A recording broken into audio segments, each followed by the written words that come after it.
Anthony James is a professor of ecology and evolutionary biology at the University of Michigan and a curator of fungi at the University Herbarium. He received his Bachelor's of Science in Botany from the University of Georgia and a PhD from Duke University. And I'm turning it over to you, Mr. James. Great, thank you so much. Thank you for the opportunity to share what I do with you all, the people who are really fond of fungi. And it's nice to see some familiar faces. Yeah, so I'm going to launch right into it, and I'm trying to, give an overview of some of the things I think about when it comes to my research, specifically linking DNA to what we see in the microscope, and hopefully it'll become apparent why I chose that particular theme and what it's all about. But I'll start by just saying, like, we live in an era now where DNA sequencing has really just taken off so much faster than I could have ever imagined. When I was a graduate student, it was still, still challenging to sequence a fungal genome. It wasn't something I could have done. And now we're talking about, the $1,000 human genome that it could be routine for anyone who really wanted to have their genome sequenced. And keep in mind, that the human genome is 100 times bigger than your average fungal genome. But so we live in this era of like DNA sequencing, but we have this tradition in mycology of using the microscope to make taxonomy, to do our observations. And so it's kind of like we're at this stage where classic mycology was done using observations and microscopy, and then all this new data is coming from DNA sequencing.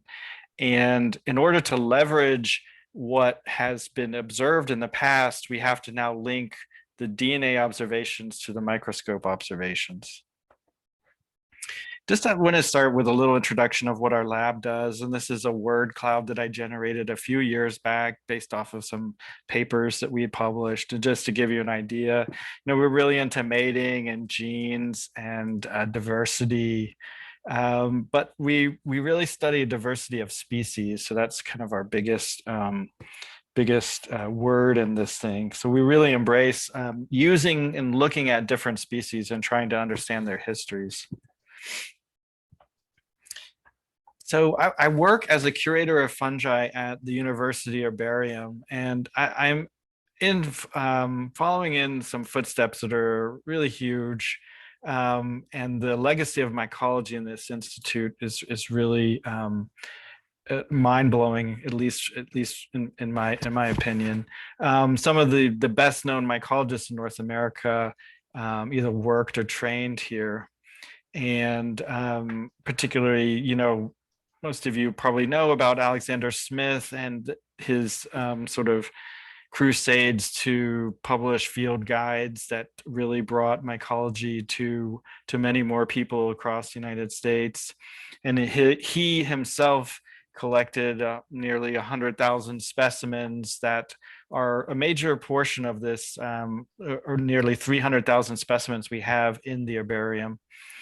And so we have this great diversity, and right now it's shepherded by Pat Rogers, who's our faithful and diligent collection manager.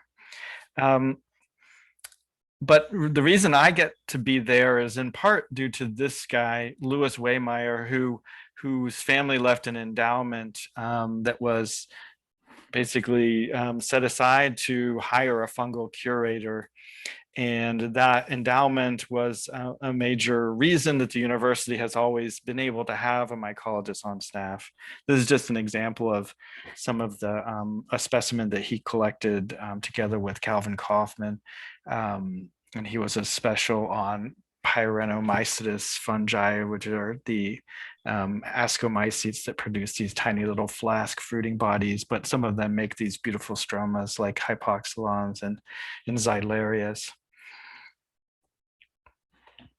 Thinking about DNA and the microscope, one wanted to just sort of start with showing an exercise that I gave my class this year, and just showed them these whatever 10 mushrooms, and also told them what characters these mushrooms had. And some of them have gills and some of them have pores, and asked them to assign, using that information, they had to put them into make a phylogeny using the data that they had or what they guessed the relationships would be to make a tree. And well, this is what the tree looks like, and we know what it looks like because we have DNA sequences, and DNA sequences are how we make these trees. But we also have these characters, and some of the characters are completely misleading. See if I can move this window. It's kind of a little bit in my way. Oh, I'll do it like this. Yeah. Okay. And some of the characters are misleading, like, pores are not like a character that unites things as being evolutionary related, and gills have appeared many times in a tree. But other characters that maybe weren't so obvious could actually be the characters that do matter. And then this kind of example, and this is a little bit of a contrived example, but the Russulales, which are the well-known genera Russula and Lactarius, but also this polypore thing, Heterobasidion, and they have spores that are often ornamented. So use a beautiful SEM here. And so this characteristic is something we observe in Russulales. And so regardless of whether we know what the function is, it seems to be tracking the evolution of those species. Okay, so wanted to start, like, I'm going to show quite a few trees, and I understand, like, Matt, I think, gave a talk on this last year. So you guys are pretty used to looking at trees and thinking about trees, but let's think about the processes to give rise to them. So and why even thinking about things in a tree-like way is a reasonable way of looking at stuff. So this is from 23andMe, the company that will take your DNA and sort of try to trace back your ancestry. But here's the person who submitted their sample, and you can start to see who, if they have the data, they can add in ancestors in previous generations and so on. And so all these people in this tree going up have contributed to Jamie's genome, which is really fascinating when you think about it. So from the point of view of Jamie, the number of people contributing to her genome is growing over time. Okay, so actually, if you go back in time from Jamie, you get an increasing number of ancestors. Okay, but if we look at a phylogenetic tree of species, we know that we're always going to a smaller number of ancestors. So why is that? Well, that's because we're not looking at the whole genome at one time, and the whether or not an organism is sexual or not sexual doesn't totally matter when we just look at a single base pair in the genome. And this is just a diagram to sort of show what a single base pair looks like.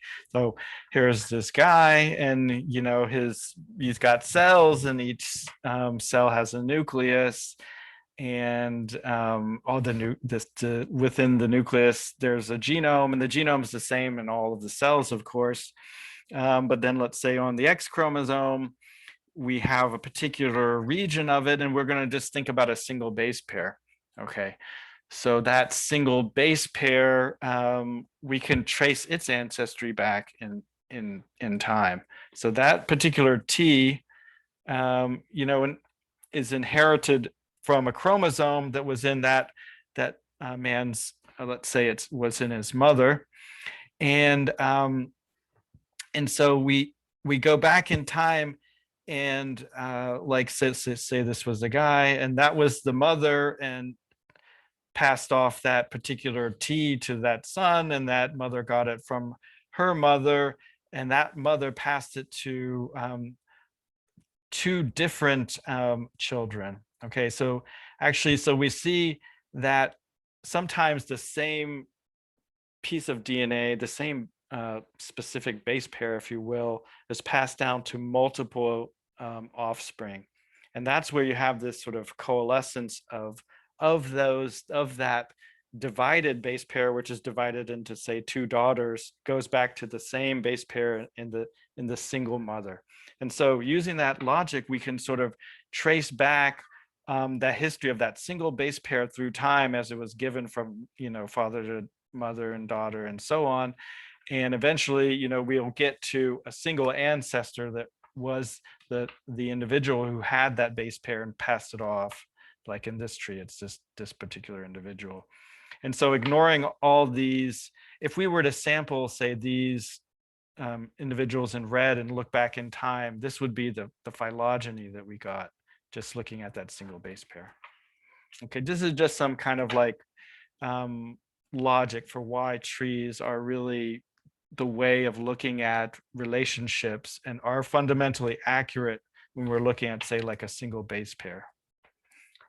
And now I'm going to talk about the history of the fungal tree of life and to look at a particular group that I'm interested in called chytrids. So, it was obvious that there was relationship between organisms going way back. The forms do come in certain clades or in certain groups that are clearly related to each other, like plants and bryophytes and so on. And here's the earliest phylogenetic tree that's known, and you can see fungi in it. It's this tiny little twig, even smaller in size than lichens, and also part of the plant tree. Okay, so we had plants, protists, and animals as sort of the three major branches in the tree. Jump forward to sort of what we think about it more recently.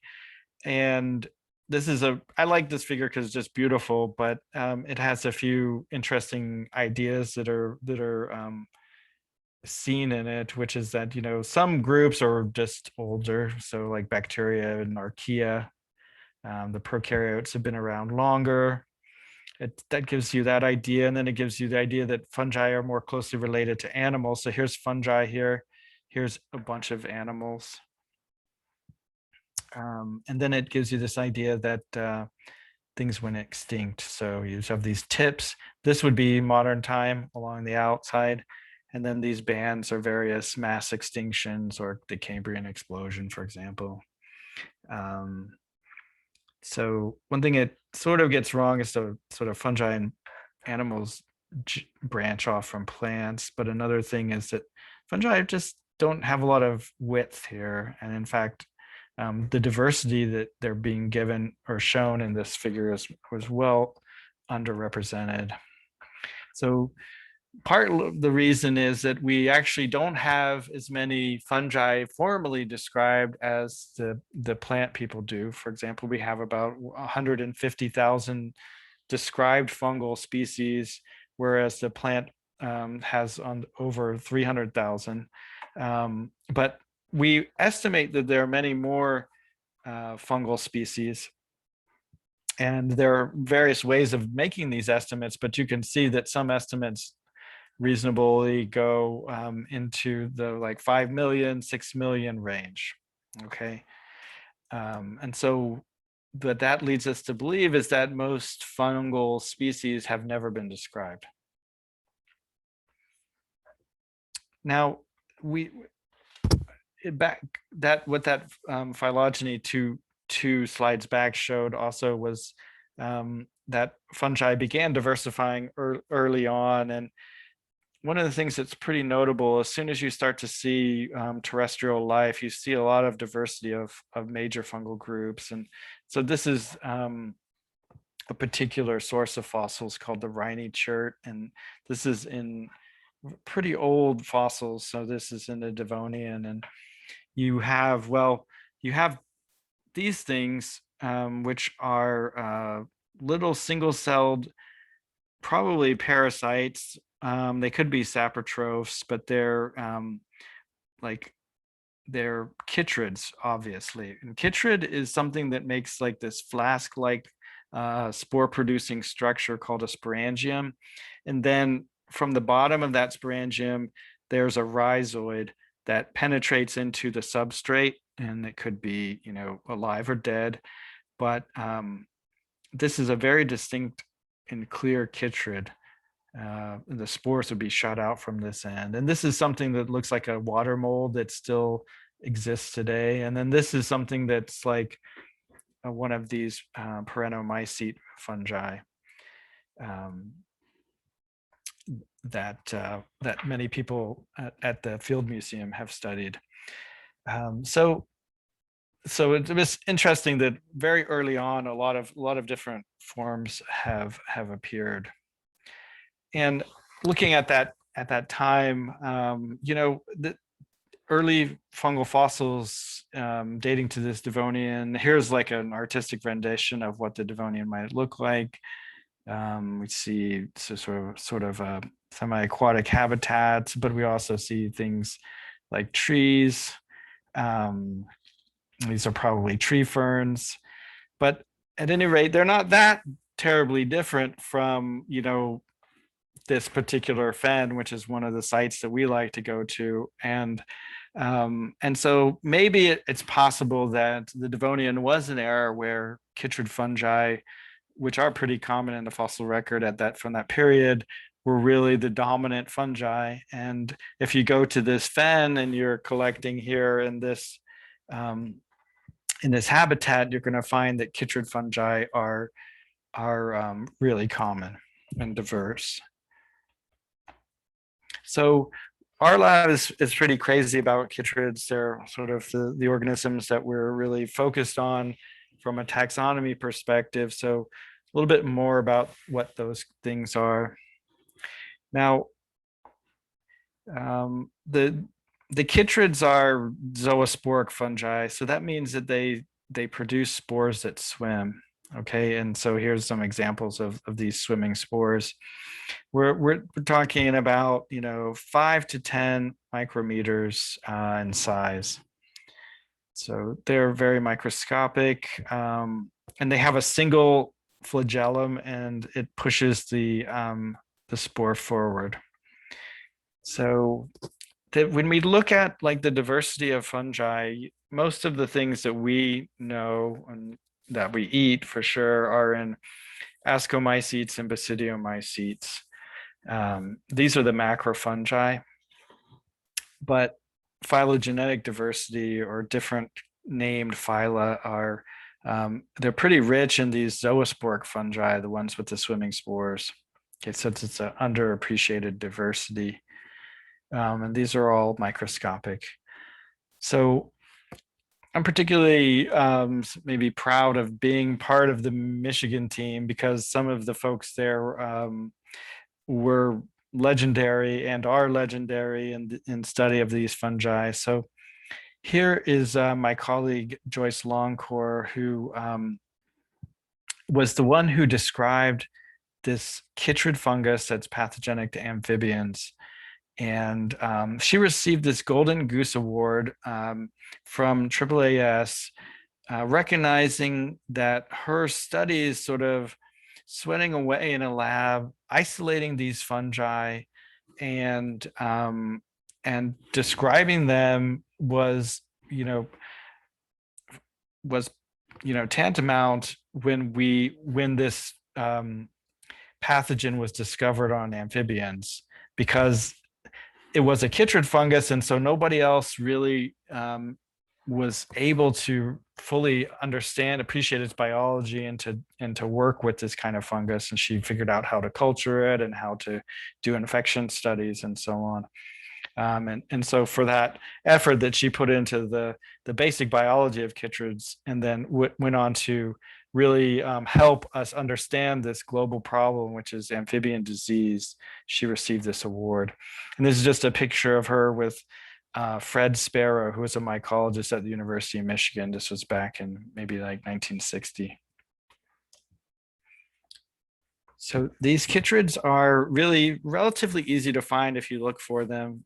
you can take a water sample or soil and put water with it and add to it substrates like pollen, shrimp exoskeleton, onion skin, and snake skin. And these fungi specialize in these ecosystems and degrading these substrates that other things generally have a hard time degrading. Here's a picture of a chytrid growing on the outside of this pollen grain. But they're not only saprotrophs degrading things in these ecosystems, they're also major parasites of algae. Just here's some cool pictures of them. Here's a chytrid on the outside of Spirogyra. You can see these cells not very happy here. Sporangium is on the outside, and then the rhizoids are penetrating in the host cell. Cell's not doing too well. This is colonial diatom, and these things on the outside are chytrid parasites. And then even this is, I think, a marine dinoflagellate. So modal marine alga, and it's got chytrids on the outside of it. So this may be a very important ecological role that they have.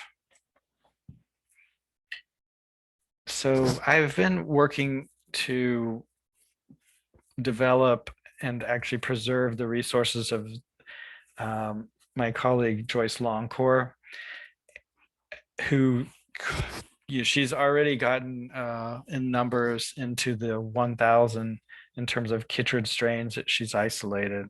And this is a lot of strains. It's not like the 100,000 specimens that Alex Smith collected took a lot less time per specimen than each one of those chytrids that she found and isolated into pure culture. And that's no knock on Alex Smith. It's a different kind of labor of love. And then here's Martha Powell, who also was a chytrid systematist and collected many strains together with Pete Letcher. And Rayburn Simmons is a postdoc in the lab, and he's been the one. He was Joyce's only PhD student. He's been the one to sort of help get her collection and Martha's collection into these liquid nitrogen freezers at the herbarium.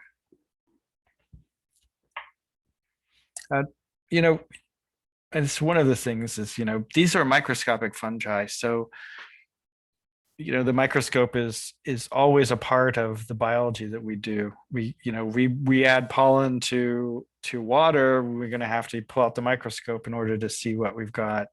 And so you'll see that these, scientists are prominently placed next to their microscopes, although this is an antique, I think, that was passed to Joyce from Fred Sparrow.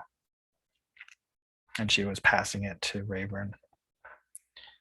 Okay, so part 2 is talking about this DNA sequencing craze that I was mentioning before. So I'd say we're really in this riding this huge wave of data kind of phase, and it's really cool.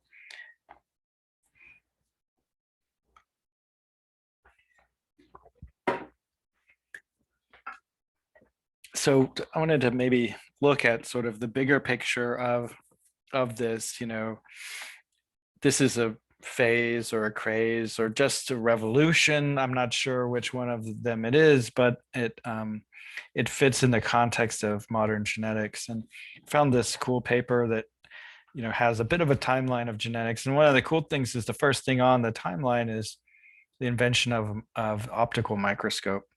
And I think this is appropriate because when you think about it, in order to understand heredity, we needed to understand what organisms are comprised of cells, and that they had nuclei, and in those nuclei there were chromosomes, and we would need to watch them undergo mitosis and meiosis, and then later we would get cool techniques like in situ hybridization, where we could take DNA probes and light up particular regions of the chromosomes if they had particular genes that we were interested in. One of the major technical breakthroughs is also on this timeline, which is the invention of the polymerase chain reaction. 1985, and this is something that got Kary Mullis a Nobel Prize. But things have happened really fast with sequencing technology. And the Human Genome Project was completed in 2003, and that took, thousands of people working on the project. And very shortly thereafter, these technical breakthroughs called second and third generation sequencing came out, and that's the stuff that now allows us to do the $1,000 human genomes and for routine sequencing of very large genomes. How has this influenced mycology? Well, one is that genome sequencing is readily accessible to many. Two, and I'll talk about that in the next slide. But two is something that also leverages this PCR reaction that I mentioned. One of the cool things is that the main trick of it was that in order to do this fast and in a single tube, you had to have a DNA replicating enzyme that could really take a beating. And Kary Mullis figured out that you could take this hot springs bacterium and isolate the DNA replicating enzyme from it, and that you could put that in a tube, and because it was so resilient to heat, you could melt the DNA and you wouldn't kill the enzyme. Basically, when I say melt the DNA, it's to separate the DNA into two strands. But there's nothing too important to talk about on this, except that PCR was invented, and it allowed us to now start targeting regions of the genome that we're interested in, or even particular taxa that we're interested in. And the way that's done is with these things called primers. So these primers have a small sequence that says, okay, let's go to, let's say, the 18S ribosomal RNA gene and amplify up everything in the tube. And it produces a ton of DNA that allows you to work with it. But how this has really been combined with the DNA sequencing and changed mycology is sort of what I'm trying to show in this slide. And one of the revolutions has been that environmental DNA can be sequenced and used to describe fungal communities. So you can take a sample, and let's say we take a soil sample from anywhere, and this, rather than isolating any organisms from it, we'll just extract the DNA from that soil, because you can basically use some chemical properties of DNA to get it away from the rest of the soil stuff. And then we can use PCR, and we can, on this particular slide, you can either just go after, say we think there's some inosybe in this soil, and we can use primers that are specific to that inosybe species, and if it's there, we'll know it.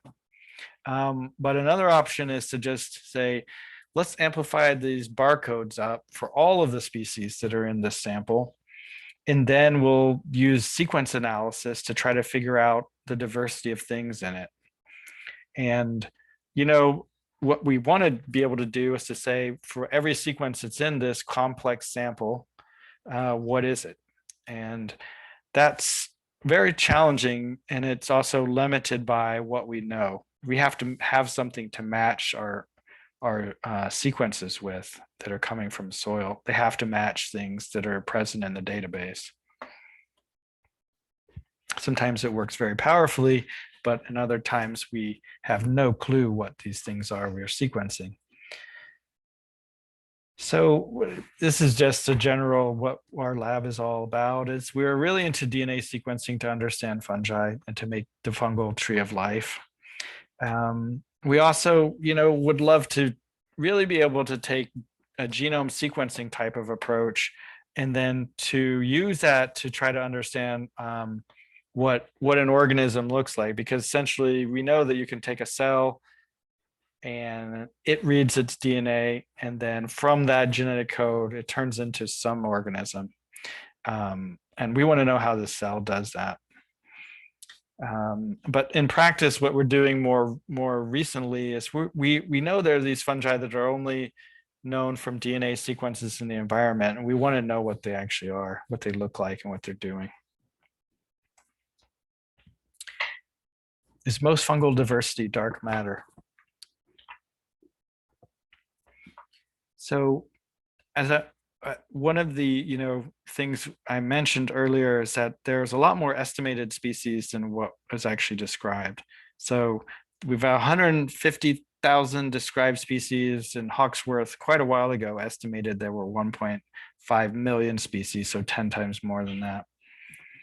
And and this number is even low for what it is now. But so there's a described species and the estimated discrepancy. And then there's a study that looked at used this metabarcoding approach with soil from throughout the globe, and they found in their sample what they called 45,000 species, and the overlap actually with described species was low, and that tells us that we actually didn't know what 40,000 of those species in that sample actually were. But the reason we're using these DNA approaches, and I should emphasize this part, is that if we were to use traditional approaches like trying to grow things on a petri dish, we wouldn't really get most of that diversity, because a lot of things will not grow in culture, and then other things will just grow too slowly and be outcompeted. So when it comes to fungal diversity, most of the stuff is on the dark side of the moon, and we really don't know anything about it. So I'm going to finish this talk really just kind of touching on this idea of how we're doing this, bringing DNA to the microscope. And we use 3 examples. I'm going to start with this group that is known now as archaeorhizomycetes, but we used to be known as soil clone group 1. And this is a boring table because it's not much to look at, but it was pretty exciting in 2008, because at that point in 2008 there had been a lot of studies that had sequenced soil DNA, and they had found that there's this major group that is in there, and it's really not closely related to anything in the databases. And so we could see that it was present in a bunch of different studies, and so we knew it was the same group because the sequences were genetically related, but they weren't related to anything we really knew what it was. And in some cases, it could be a large portion of the soil community. So in these tundra soils, 16% of the fungi that were present were in this group. And the one old field, it was a dominant species in the samples. So what is this thing? So that was a mystery, and it was called soil clone group 1. And I was peripherally associated with this research.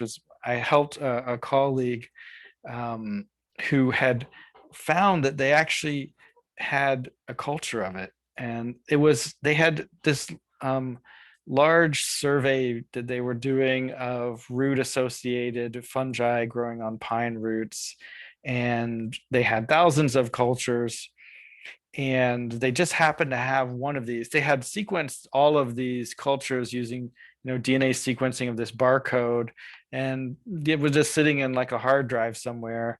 And they finally decided to look through there and notice that they actually had a match to the soil clone group 1.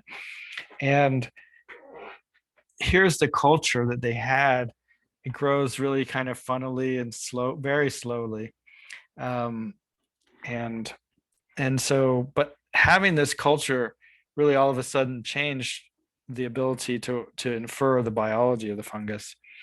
So that allowed them to do inoculation studies. So they inoculated the fungus back onto pine seedlings, and you can see that it's sort of growing on the roots of the seedlings, but it's not actually doing a whole lot. So here's a cross section of a root, and this blue stuff here is the hyphae growing on the outside. It's not penetrating into the root, so it's not like a mycorrhizal fungus or anything like that.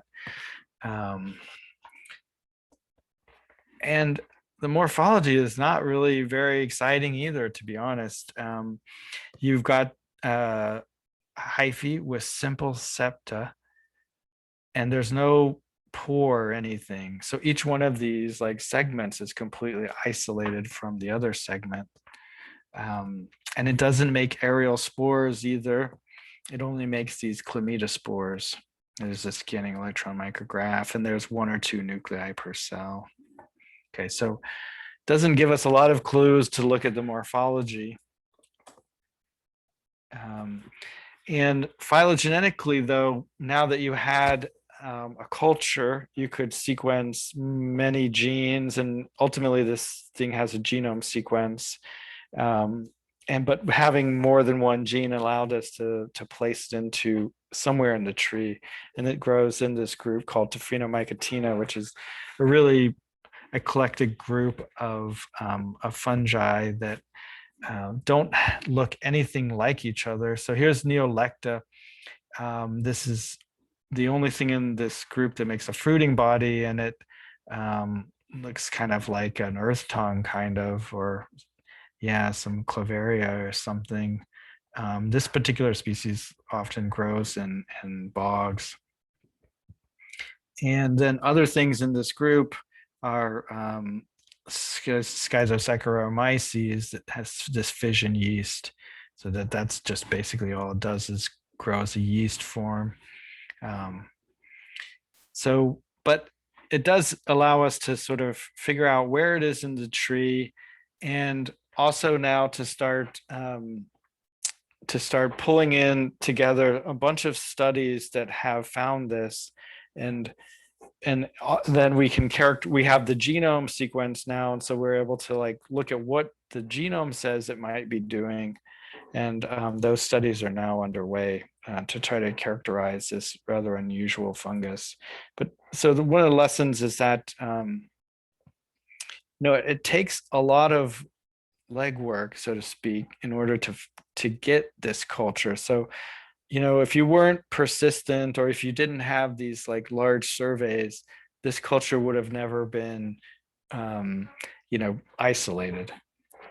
So it shows the value of this, of generating these large collections of cultures.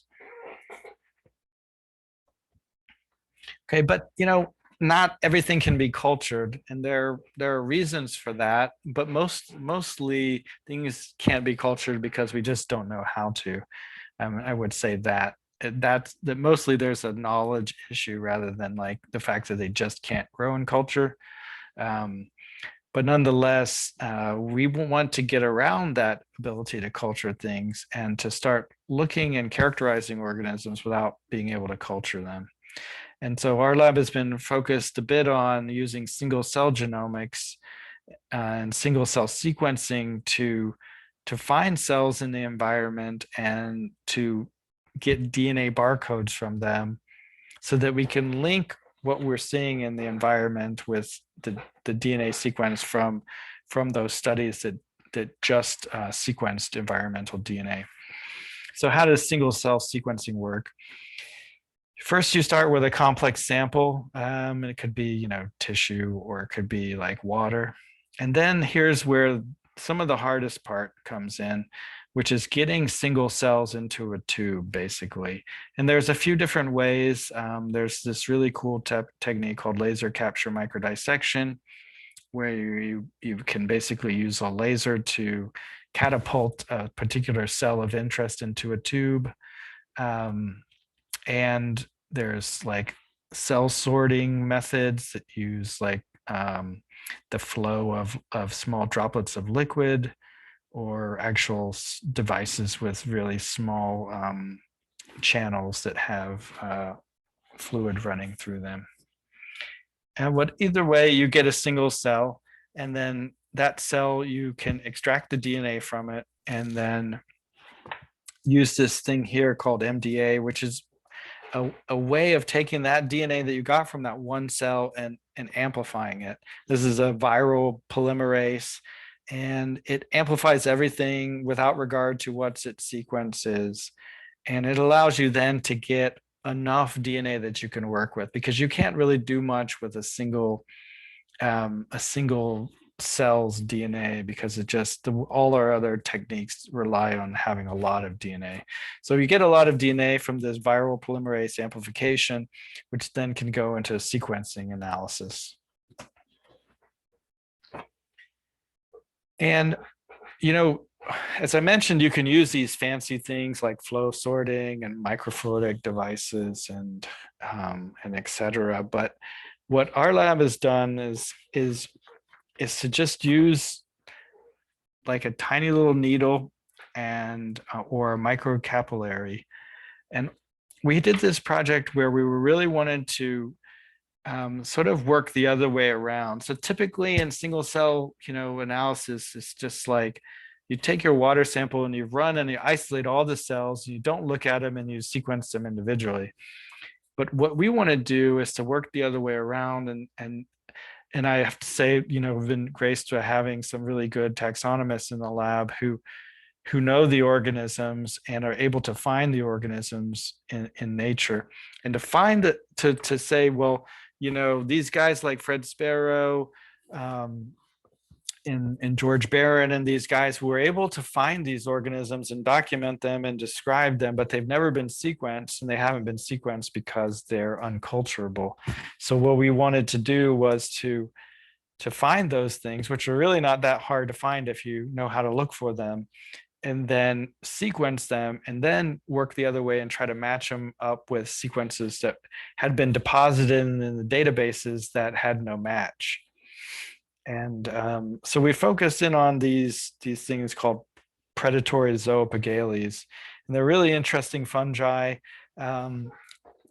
They're predatory in that they're sort of like grow as this mycelium, and then they produce these infection structures like these adhesive pegs that trap these rotifers, for example, or these amoebae, and then they feed on them.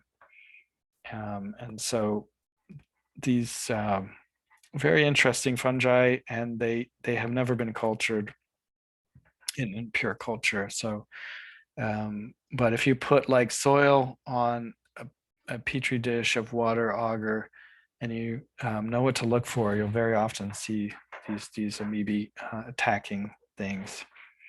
And so that's what we did, and we were able to find some of these things that were described in the literature. These are amoeba parasites.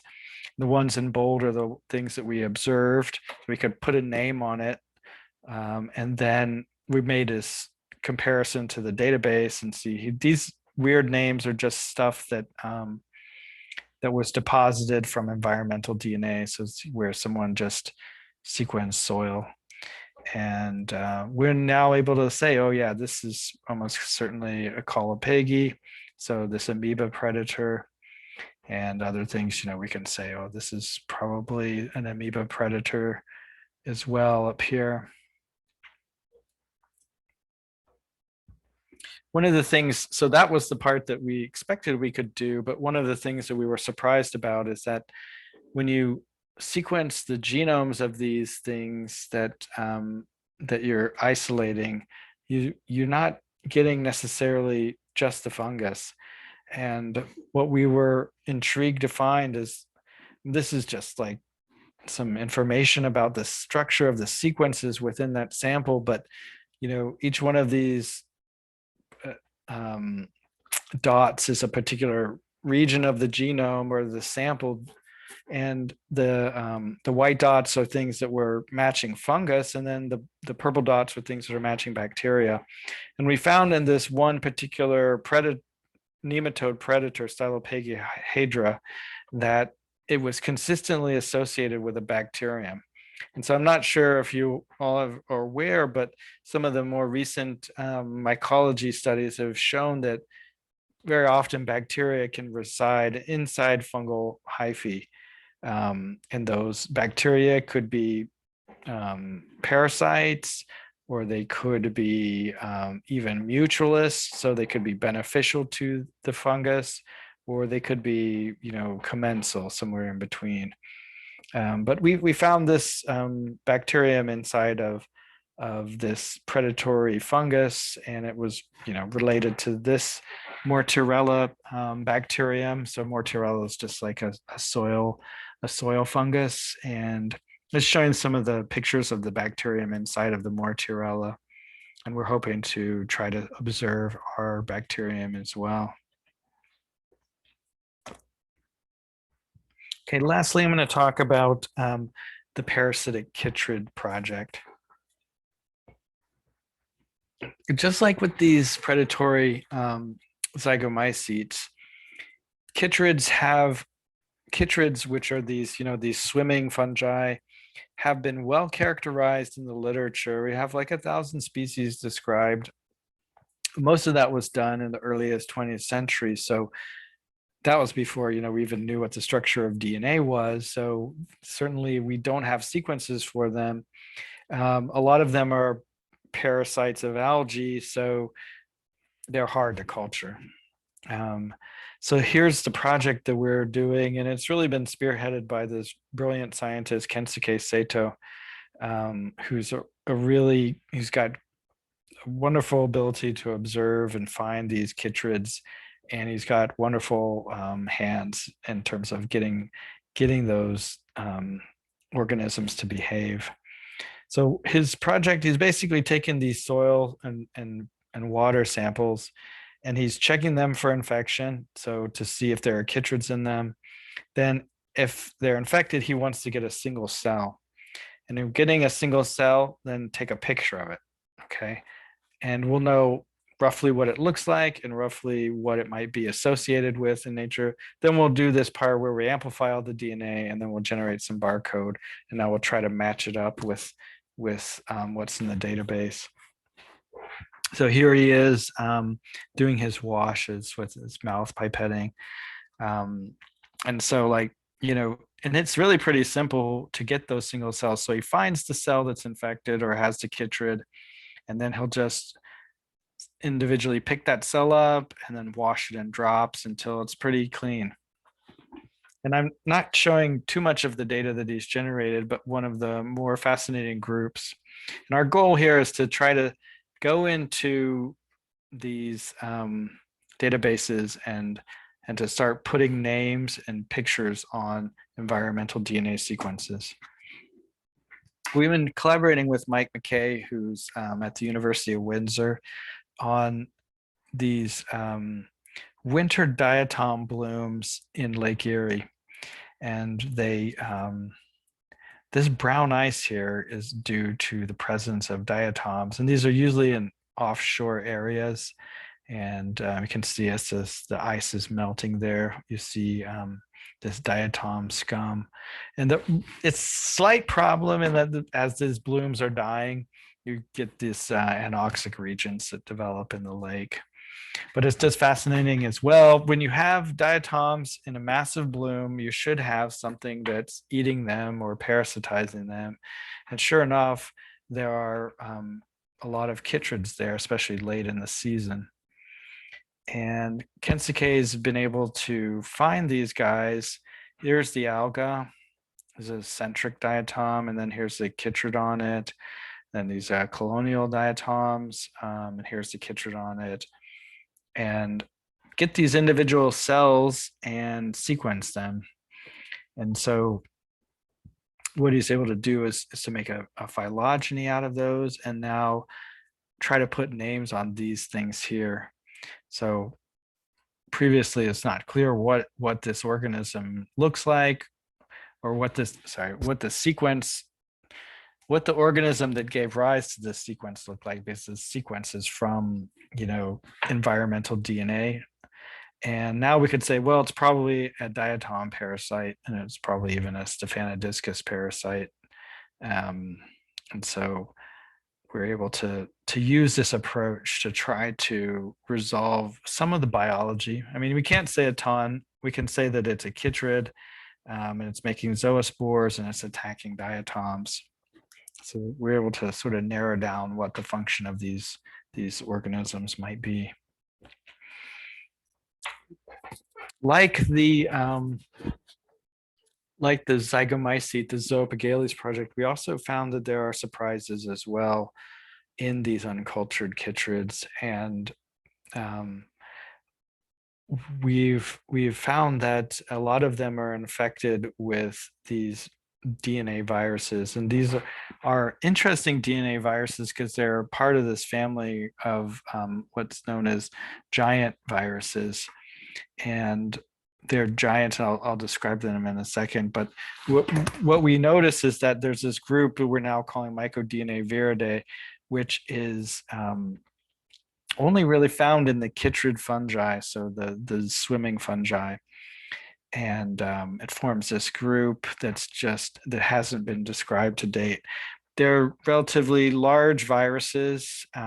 So you've got 300,000 bases or letters in the genome of this virus. I think that compares with like SARS virus, which is 30,000 bases. So it's much bigger, and a lot of genes. So there's 300 genes there.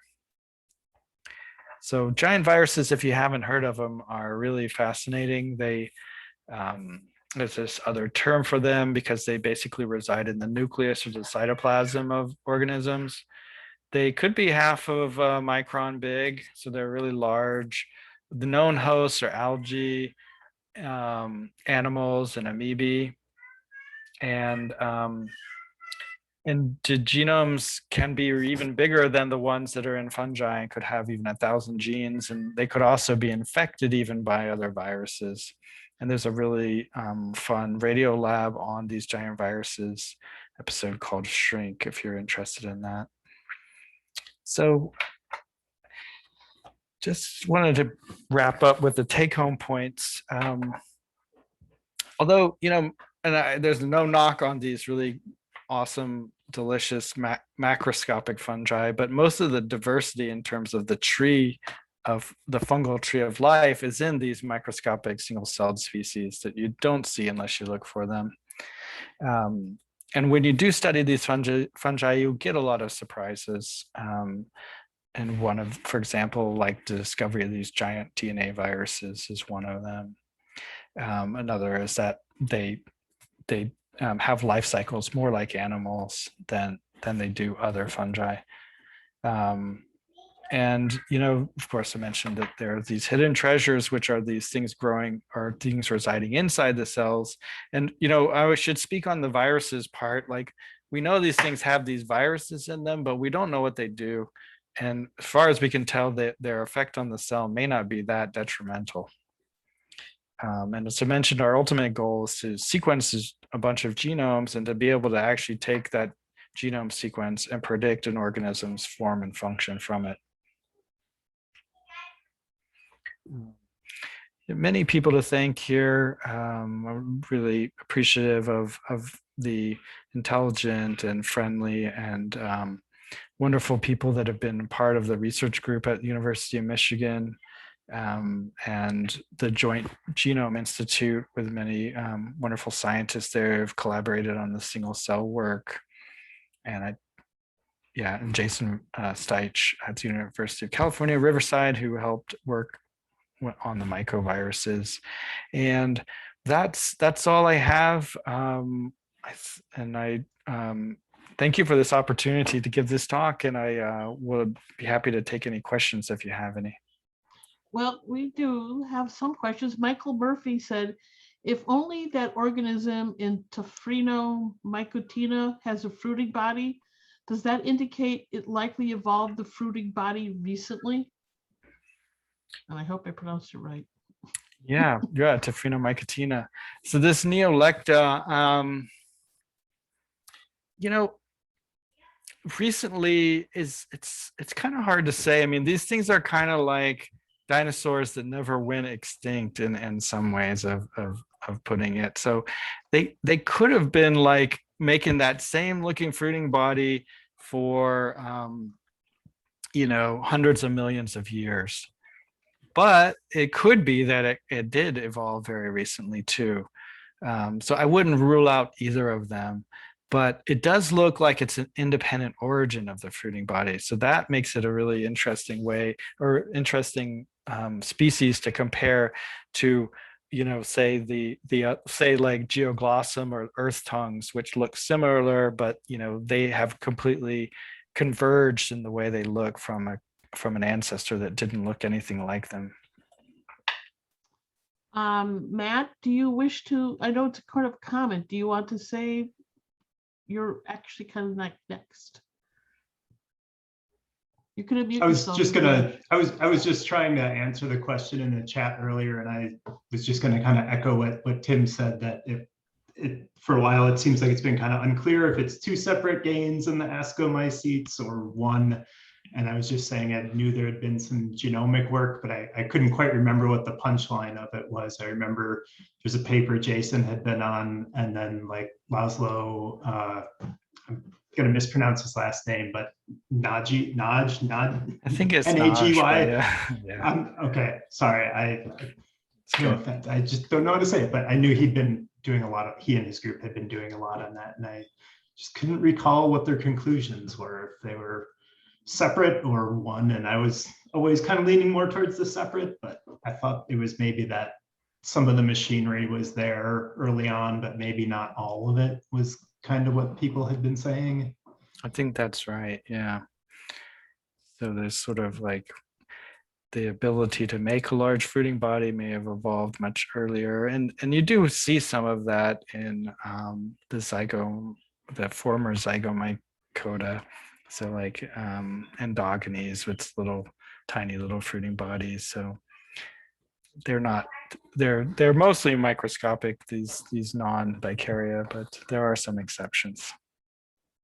Michael Murphy inquired, are there any clues as to how we might culture these in the future?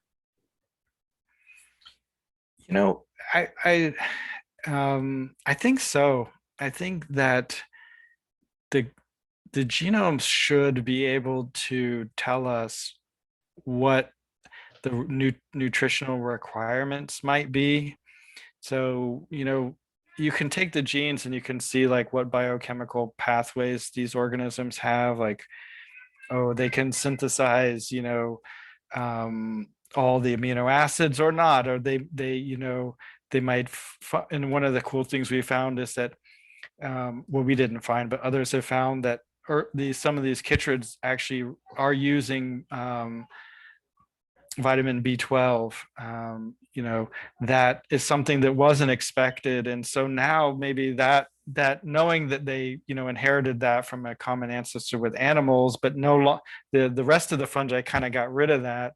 Now we maybe can go back to our approaches and add those vitamins that are the nutritional requirements that are left over from a common ancestor. But it's just hard, and for me personally, there's a lot of biochemistry there that I just don't have a good handle on. But I do believe that the clues are there for us to follow up. Randy inquired, when you barcode sequence an environmental sample, how do you sort into species? Wouldn't SNPs look like sequence ambiguities in the reads? Yeah, that's a good question. So there is an older approach and then a newer approach, and the older approach takes all those sequences and tries to assemble them into operational species. And in order to do that, you have to collapse those variants into a single species. And so we had sort of like a yardstick of like 97% similar is just one species. And you have to do that if you want to try to estimate how many species you actually have. But you also have to acknowledge that, some kind of arbitrary cutoff is going to not give you the real number. And some people have been maybe frustrated with like the fact that it is so arbitrary that they said, well, no, let's just do every sequence that's distinct and unique is its own unit. And those are called like amplified sequence variants or something like this. And each sequence is treated as distinct, and that it's not really capturing species level diversity, but you can analyze that and still get test hypotheses. Well, actually, Matt Nelson had a question. I was interested to know your thoughts on microsporidians and where to draw the line for true fungi. That's a good question. This is somewhat contentious. Microsporidians, I didn't mention them, but they're highly reduced parasites. And when they're growing inside their host, they're intracellular parasites. They lack a cell wall. And in doing so, they do something that most fungi don't do, because most fungi are specializing on feeding by digesting things on the outside of a fungal cell wall and then taking them up through a fungal cell wall. And that cell wall is like really fundamental for how they grow in a penetrative kind of fashion. I'm just into inclusivity. I could try to use buzzwords to say why that would be a good approach, but I just think, we used to think at some point that they were reduced fungi, like deeper up in the tree, and people were kind of like, okay, that's fine if they are, then they're still fungi. And now we think they're more at the base, but the morphology hasn't changed. And I think now from studying these chytrids more, that there's this sort of more gradual progression of something more animal-like into something that's more fungal-like. And there is that sort of major transition between, say, digesting across a cell wall and secreting enzymes across a cell wall and taking stuff up that's digested through a cell wall. That's kind of a thing that appears at one place on the tree. But even that is like, if you want to, like the rosellas and the aphylids, they actually have this cyst stage where they form a cell wall and then they start to digest the host cell wall just enough to get inside there. So these are interesting arguments, but I think that I just want fungi to be as broad as possible. And I've said in some cases nuclearia could be in there, or at least that's a paper that Mary Burby had, and I went along with it. But probably anything just sort of inside nuclearia is a fungus to me. And Megan inquired, are those tungsten needles that you're using for isolating fungi? Yeah, tungsten, I think so. We get them like they're from dental supplies store, and which we can readily get, and they're really thin, and so yeah, and you can sterilize them pretty readily. So Kevin was, he'll have to like pick off individual spores and take them like one at a time, but they're small enough, yeah, I can get it near a spore, and it's around the same size of a spore. Are there any more questions, or does Greg, Patrick, or Matthew wish to make any comments or whatever? I was just typing a question, but fascinating talk, Tim. It was really cool. And I hadn't paid much attention to those giant viruses before. Are they consistently found? I mean, like, are they always found in the same species, or are they really, episodic, or, to give some idea of, do they play a role, or, just what's their distribution? Yeah, good question. So we're really in early days on this, and they kind of just fell out from the genome sequencing. Now, what we'd really want to know is like what they look like and what they do. And so if we had maybe 100 chytrid genomes, and there were in maybe 10 of them. Okay. And but in Allomyces we have 3 strains, and they're in 2 of them. And then I think we've started to PCR for them in a larger set of strains, and they're going to be common, I think, in Allomyces. So we think that they could be this structure that was observed back, 30, 40 years ago with the electron microscope called gamma bodies. So we're trying to trying to tie the old literature to that virus. But it's what's interesting is like, so we inherited these cultures from the Fungal Genetic Stock Center, these Allomyces cultures, and these things, we woke them up from spores that have been, dried down, I don't know, 30, 40 years ago, just sitting there on filter paper, and they come back to life and they have their viruses with them. And there's nothing like obvious. It's like they're not lysing the host or anything. So it's really mysterious what they do. So it's going to take us a while, I think, to figure this out. I was wondering if anybody associated with all this work is publishing species from environmental samples or these single cell isolates or something. Yeah, that's a good question. Like, are we putting taxonomy to the observations? Yeah.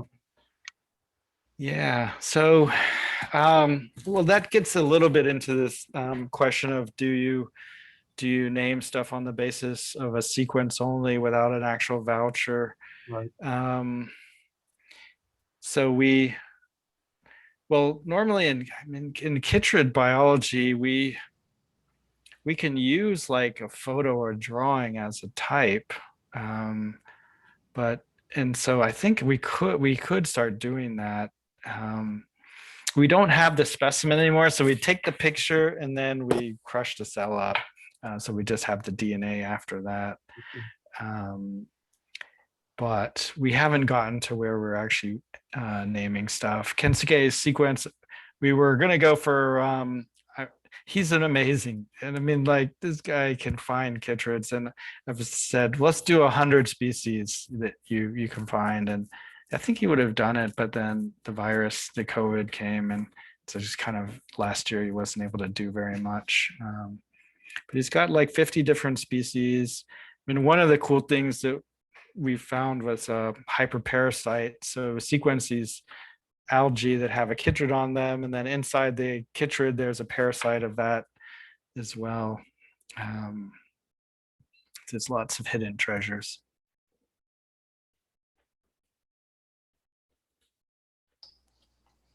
Well, just kind of, I don't know if there's other questions, but I just think it's fascinating. We focus so much in the club, understandably, because of the makeup of the club, on macrofungi and stuff like that. But it's really fascinating, and I think important just to look under the hood and see some of the real diversity of the fungal world and how crazy these organisms really are. I mean, it's a lot of fun. So thanks, Tim. It was really eye-opening for many of us, including me, on some of that diversity. That's really great.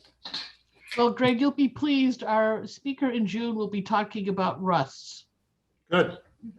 Some more diversity for you. Well, thank you very much. This was terrific. This was not simulcast on Facebook tonight because it sort of wasn't working right, but it will get on YouTube, and then we'll link over to Facebook in a few days. But this was great. We're really glad you came in today and visited with us. It's my pleasure. Very impressive club to see all the science that you guys are going through. So yeah. By the way, there's a last minute question. Okay. Would you mind telling the group a little about the work you and your team have done on BD? Yeah. Well, I've been doing this for a while, so I'll kind of not try to go on too long because I know it's getting late. But BD is the fungus that attacks the frogs. And our question really had always centered on using genetics to figure out the origin of the fungus. And, we'd focused more recently on like Brazil. And Brazil is a place which has like the most amphibian diversity. And we thought the fungus, so the fungus had, what we figured out is that the fungus kind of exploded across the globe, as diseases can, by rapid transmission and high virulence. And it's an important problem for frog populations. But where did this thing explode from? And so we had been focused in Brazil because of the diversity thing. But Brazil has some kind of disease problems there too, actually, whereas Asia doesn't. And so we've collaborated with sort of this global consortium, and we sequenced a bunch of strains and found that it seems that Asia is the source of this global pandemic. And the frogs in Asia are not, they're not having any real problems as far as we know, at least in disease. And they found like this population of the fungus was there, highly diverse and recombining, and it had a very strong signature that that was the origin of the disease. And yeah, and so we're going on further. We're like looking still in Brazil in terms of what's the role of breeding between different strains of the fungus and how that might impact the future pandemic, especially what's happening there in southern Brazil, where we have hybridization going on between the fungal strains. So yeah, if anyone had any follow-up questions, feel free to send me an email, which hopefully should be pretty easy to find me, but I'll just type it into the chat here. And by the way, Patrick asks, any findings? Sorry, where is it? On a possible sexual cycle. Yes. We know it can do it because we know we have both F1 hybrids and F2 hybrids. So it's definitely doing it. In the lab, it's not doing it. And we haven't figured out the mating gene stuff yet, but it's an active area. It's time to answer that question, but it's going to take more work. That's okay, and we're pleased you came, and perhaps you'll come another time. Love Talk to. about another aspect of your discipline. Okay, great. Happy hunting, everyone. Thank you. Wonderful spring. Have a wonderful spring as well for you. Bye-bye. Cheers.